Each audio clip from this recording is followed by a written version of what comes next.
నమస్తే, welcome to I dream. నేను Rachel. కన్న కొడుకే కన్న తల్లిని హింసించడం నిజంగా ఈ సమాజం ఎటు వెళుతోంది?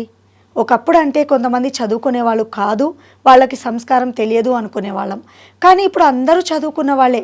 టెక్నాలజీ, చదువు అంతా మన చేతుల్లో వచ్చేసింది. అయినా కూడా ఈ దారుణాలు ఆగట్లేదు. మరి ఈ ఘటన ఎక్కడ జరిగింది అని అనుకుంటున్నారా? అవునండి, కర్ణాటక బెంగళూరులో ఈ అమానుషమైన ఘటన చోటు చేసుకుంది. మరి దీనికి సంబంధించి చాలా విషయాలు డిస్కస్ చేసుకుందాము. ఇవాళ స్టూడియోలో మనతో పాటు ఉన్నారు family counsellor and public motivational speaker Rajani Rama garu. ఇవాళ మనతో పాటు ఉన్నారు, వారితో మాట్లాడదాం. నమస్కారం అండి. నమస్తే అమ్మ. ఎస్, కన్న తల్లి అనే విచక్షణ కూడా కోల్పోయి అసలు తల్లిని మానసికంగా, శారీరకంగా హింసించడం ఏంటండి? అసలు ఏం జరుగుతుంది అని అనిపిస్తోంది. మీరేం చెప్తారండి? ఇది కర్ణాటకలో బెంగళూరులో జరిగింది. ఇమ్రాన్ ఖాన్ అనే అతను తల్లితో కలిసి, ఫ్యామిలీతో కలిసి ఉంటున్నప్పుడు తల్లితోటి, అంటే ఆఫ్టర్ ఫాదర్ ఎక్స్పైర్, ఆ ప్రాపర్టీస్ ఏవైతే ఉన్నాయో తన పేరు మీద రాయించుకున్నాడు. కొంత ప్రాపర్టీ భార్య పేరు మీద రాసేసాడు. ఆయనే రాసేసాడు. తనకి వచ్చిన తర్వాత తన నుంచి భార్యకి ట్రాన్స్ఫర్ చేశాడు, రిజిస్ట్రేషన్ చేశాడు. అంటే కొంత ప్రాపర్టీ భార్యకి ఇచ్చాడు అని చెప్పుకోవాలి. ఇక్కడ ఏమవుతుంది, తల్లి దగ్గర ఇంకా ప్రాపర్టీస్ లేవు, కలిసే ఉంటున్నారు అందరూ. ఓకే, బాగుంది అంతవరకు. ఎలా అంటే కంప్లీట్గా కేరింగ్ తీసుకుని తల్లి విషయాలు కానీ, బాధ్యతలు కానీ, ఆమె హెల్త్ కానీ, ఫుడ్ కానీ, ఏదైనా కానీ అన్నీ కూడా తన బాధ్యత స్వీకరించినప్పుడు, ఆమెకు ఎటువంటి లోటు లేకుండా ఉన్నప్పుడు, తను ప్రాపర్టీ తీసుకున్నాడు కాబట్టి, నేను చెప్తున్నా, తీసుకున్నాడు కాబట్టి ఈ విధంగా ఉండాలి. కానీ అలా లేకుండా ప్రాపర్టీ తీసుకున్న తర్వాత గెంటేయడం, లేకపోతే నేను చూడడం అనడము, మెంటల్గా హెరాస్మెంట్ చేయడము, తర్వాత ఫిజికల్గా కూడా ఆమెని హింస పెట్టడము. అంటే ఇప్పుడు చూస్తున్నాం మనం, తల్లుల్ని తండ్రుల్ని కొడుతున్నారు దారుణంగా. దీంట్లో ఇంకొకటి ఏంటంటే, భార్య పిల్లలతో కలిసి తల్లిని మాటలతో వేధించడము, తర్వాత ఇంకా ఫిజికల్గా హింస అంటే మనం ఏమనుకుంటాము, కొట్టడం లాంటివి, ఇంకా ఫుడ్ సరిగ్గా ఇవ్వకపోవడము, ఇలాంటివన్నీ చేస్తున్నారు. కాబట్టి ఇది ఇదంతా మీరు అన్నట్టు మానవత్వం లేని ఇదంతా కూడా. మానవత్వం నశించిపోయింది, మనుషులకి అవసరం. ఇక్కడ ఏమవుతుందంటే, మిమ్మల్ని కష్టపడి చదివిస్తున్నారు, లేదంటే మీరు ఏదో వ్యాపారాలు కావచ్చు, వాటెవర్ మీరు సెలెక్ట్ చేసుకున్న లైఫ్ స్టైల్ ఏదైతే ఉందో దాన్ని బట్టి మీరు వెళ్ళాలి. మీ సంపాదన మీరు సంపాదించుకొని జాగ్రత్తగా పిల్లల్ని పైకి తెచ్చుకోవాలి. లేదనంటే మీ సంపాదనకు తగ్గట్టుగానే పిల్లల్ని కనాలి. లేదు, సర్టెన్ ఏజ్ వచ్చిన తర్వాత తల్లిదండ్రులు టూ ఓల్డ్ అయిపోయినప్పుడు మీరు అడిగితేనో, లేకపోతే వాళ్ళు ప్రాపర్టీస్ మీకు ఇస్తేనో కూడా మీరు తల్లిదండ్రుల్ని కళ్ళల్లో పెట్టుకుని చూసుకోవాల్సిన బాధ్యతని మర్చిపోకుండా ప్రాపర్టీస్ని తీసుకొని మీరు పిల్లల్ని బాగు చేసుకోవడానికి ఉపయోగించుకోండి, తప్పులేదు. ఇక్కడ ఇంకోటి ఏమవుతుందంటే, తల్లిదండ్రులు ఎవరైతే ఇద్దరు ఉంటే ఓకే, ఒకళ్ళు ఉన్నా సరే కొంత ప్రాపర్టీని వాళ్ళ కింద ఉంచుకోవడం అనేది వాళ్ళ పేరు మీద చాలా అత్యవసరం ఈ రోజులను బట్టి. ఇంతైనా తన పేరు మీద ఉంచుకోవాలన్నమాట. పాపం తెలియక మీరు అన్నట్టు ఆ రోజుల్లో చదువుకోని వాళ్ళు ఎక్కువ ఉన్నారు కాబట్టి పిల్లలు పెద్దవాళ్ళు అయ్యారు. పాపం వాళ్ళ అవసరాలకి ఎట్లా అలా బాధపడుతూ పోన్లేనైనా తీసుకోండి అనేవాళ్ళు ఉంటారు. అలా ఉన్నప్పుడు ఇది ద్రోహం కదా. తల్లిదండ్రుల్ని రోడ్డుపాలు చేయడము, హింసించడం అనేది దారుణమైనటువంటి విషయము. ఇలా ఉన్నప్పుడు ఈ పెద్దావిడ పట్ల వాళ్ళు అలా చేస్తున్నారు. ఈవిడ తట్టుకుని భరించి ఎవరు సలహా ఇచ్చుంటారు. ఈవిడ ఏం చేసిందంటే, అక్కడ ఉన్నటువంటి సీనియర్ సిటిజన్స్ ట్రిబ్యునల్స్, అంటే ఇదేంటంటే ప్రత్యేకమైన కేసుల్ని వాళ్ళు హ్యాండిల్ చేస్తారు. లైక్ మన కోర్టులలో ఎలా అయితే తీర్పునిస్తారో, ఎలా అయితే వాదోపవాదాలు జరుగుతాయో, ఎంక్వైరీలు, ఇవన్నీ కూడా సేమ్ అలానే చేస్తారు ఇక్కడ కూడా. కాబట్టి ఆ ట్రిబ్యునల్కి ఈవిడ వెళ్ళినప్పుడు ఆ కోర్టు ఏమని తీర్పు ఇచ్చిందంటే, ట్రిబ్యునల్ ఏమని తీర్పు ఇచ్చిందంటే, నువ్వు ఇదంతా ఆస్తి అంతా తీసుకుని తల్లిని ఇలా చేస్తున్నావు కాబట్టి ఫస్ట్ నువ్వు చేయవలసిన పని ఏంటంటే ప్రాపర్టీస్ అన్నీ ఆవిడ వెనక్కి ఇచ్చే. ఓకే, తర్వాత నీ భార్య పేరు మీద ఉన్నది కూడా నువ్వు ఇచ్చేయాల్సిన అవసరం ఉంది. ఎందుకంటే అది నీది కాదు, నీ పేరు మీద పెట్టుకోవడమే కాకుండా మళ్ళీ నువ్వు ఇంకొకరికి దానం చేయడం, నువ్వు ఒక బహుమతి ఇవ్వడం, అది కూడా తప్పే.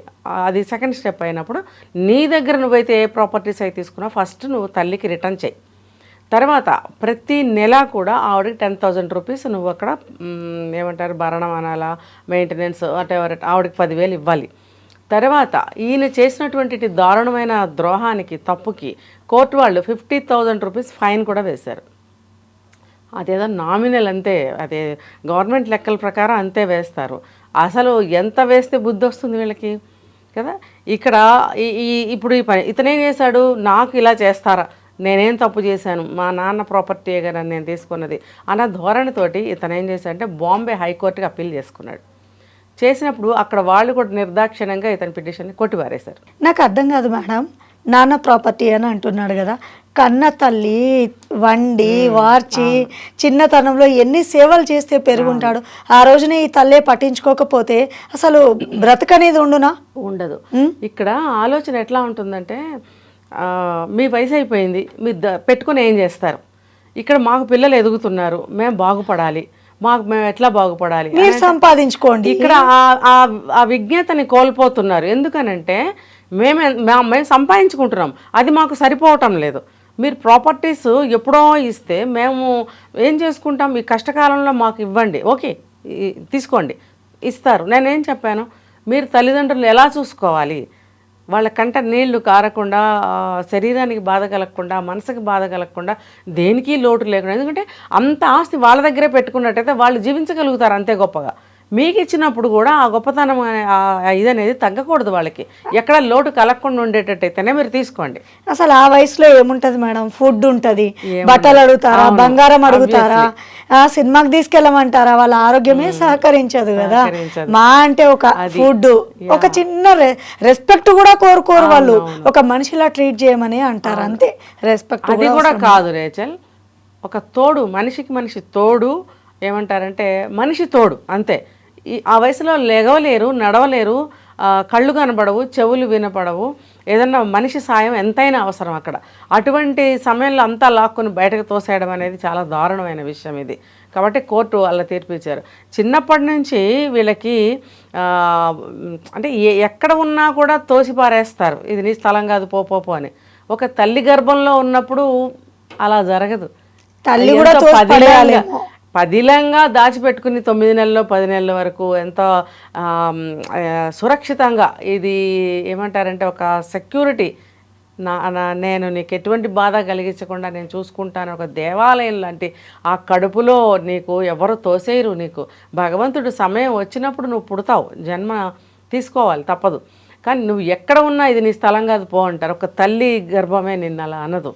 అటువంటి గర్భంలో నుంచి ఏ జాతివాడైనా సరే, ఎవరైనా సరే, నువ్వు పుట్టక అలానే జరుగుతున్నప్పుడు, నీకు పిల్లలు పుట్టారు కదా, నీ భార్య కూడా అంతే కదా, నీ భార్యకి తెలుసు కదా తను ఒక తల్లి అయినప్పుడు, నీ తల్లిని హింస పెడుతుంటే నీకు బుద్ధి లేదా? ఇవన్నీ తెలియక కాదు మేడం, అన్నీ తెలిసే చేస్తున్నారు. ఇప్పుడు పిల్లలు ఎంత అవేర్నెస్ వచ్చేసింది, పిల్లలతోనే హింస పెట్టిస్తున్నావు. ఇంకా 4 ఏళ్ళు అయితే, ఇప్పుడు వయసు ఎంతో మనకు తెలియదు, కొద్ది రోజులు పోయిన తర్వాత వాళ్ళు కూడా నీకు అదే ట్రీట్మెంట్ ఇస్తారు కదా.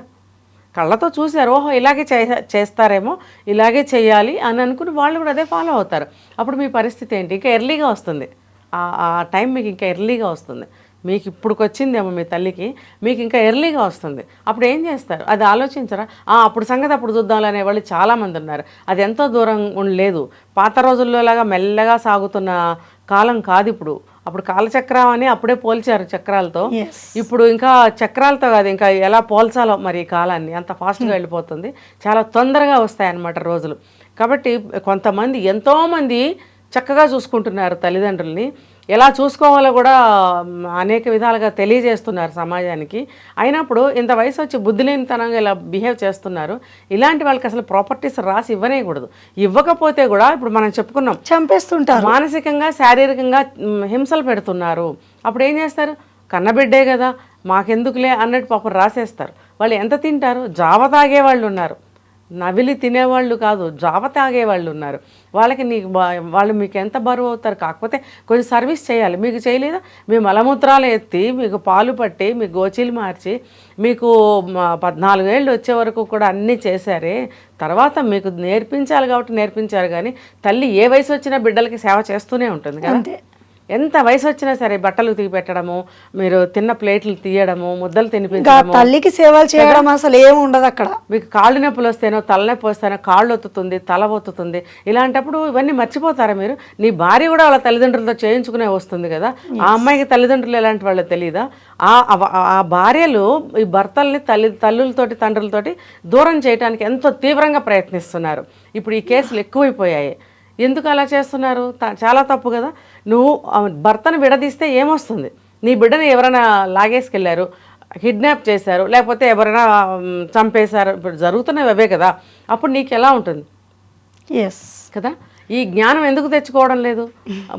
బుద్ధి జ్ఞానం లేదు అని అంటారనమాట. ఇప్పుడు మన పక్కన ఎవరైనా తెలిసిన వ్యక్తులు ఇలా చేశారనుకోండి, మనం వెళ్ళి చెంపలు వాయించో లేదా 4 బుద్ధులు చెప్పో తిట్టో రాగలుగుతాం. ఎక్కడెక్కడో జరుగుతున్న సంఘటనలు ఇవి. కనీసం అవి విని చూసైనా మన కళ్ళు తెరవాలి, బుద్ధి తెచ్చుకోవాలి. కాబట్టి రావాలి. తల్లిదండ్రుల్ని ఇలా చేయకూడదని ఇంకా నీతులు చెప్పే స్టేజ్లో ఎవరు లేము. అర్థం. తినేది అన్నం అయితే మనిషి పుడితే బుద్ధి జ్ఞానం ఉంటే తల్లిదండ్రుల్ని ఇలా చేయకండి, చేయకూడదు. వాళ్ళు దగ్గర పెట్టుకుని తల్లిదండ్రులను చూసుకోండి. ఇప్పుడు మంచి పని చేశారు ఆవిడ. ఇది చాలామందికి హెచ్చరిక, సీనియర్ సిటిజన్స్కి. ఇది ఒక ట్రిబ్యునల్ ఒకటి ఉంది అనేది కూడా వెలుగులోకి వచ్చింది. అంటే తెలిసి ఉండొచ్చు అందరికీ, చాలామందికి తెలియదు. కాబట్టి దీన్ని ఉపయోగించుకోండి. ఇంకొకటి చెప్తున్నా, ఇదే సమయంలో ఒకవేళ కొడుకు కోడలు అందరూ కూడా బాగా చూసుకుంటుంటే కూడా ఆ పెద్దవాళ్ళు కూడా సరిగ్గా బిహేవ్ చేయని వాళ్ళు ఉన్నారు కొంతమంది. కోడల మీద కొడుకులకి చాడీలు చెప్పడము, ఎలా చేసినా ఏం చేసినా తప్పులు పట్టడము, చేసిన దానికి తృప్తి లేకుండా ఇంకా ఎక్కువగా ఆశించడము. కొంచెం తేడా వచ్చినా అసలు తేడా రాకపోయినా అక్కడ కోడలకి 50 ఏళ్ళ 20 ఏళ్ళ 60 ఏళ్ళ అనేది కూడా కౌంట్లోకి తీసుకోకుండా సాధించే అత్తలు కూడా ఉన్నారు. కొడుకులు మనసులు పాడు చేసే తల్లులు కూడా ఉన్నారు. నేను అలాంటి వాళ్ళకి కూడా ఏం చెప్తున్నానంటే, మీరు కూడా సరే అవ్వండి, మీరు పద్ధతి మార్చుకోండి. తర్వాత వాళ్ళ తప్పులు ఏమైనా ఉంటే మనం ఇలా సరి చేయొచ్చు. సో తెలుసుకున్నారు కదండి, ఏ కులమైనా ఏ మతమైనా మనం దేవుణ్ణి ఎంత భక్తితో పూజిస్తామో. అసలు ఎవరైనా దేవుడి పైన ఎదురు తిరుగుతారా? మరి తల్లిదండ్రుల్ని కూడా పూజించాలనే ఉంది కదా. మాతృదేవో భవ, పూజించాల్సిన అవసరం లేదండి, కనీసం వాళ్ళని చూసుకుంటే చాలు అని కోరుకుంటున్నారు నేటి తరం తల్లులు. దయచేసి ఇలాంటి ఘటనలకు పాల్పడకుండా, ఎవరైనా మీ చుట్టుపక్కల పాల్పడితే ఖచ్చితంగా కఠినంగా శిక్షించేలా మనవంతు బాధ్యతగా మనం ముందుకు కదులుదాము, మార్పు తెద్దాము. Yes, thank you so much ma'am.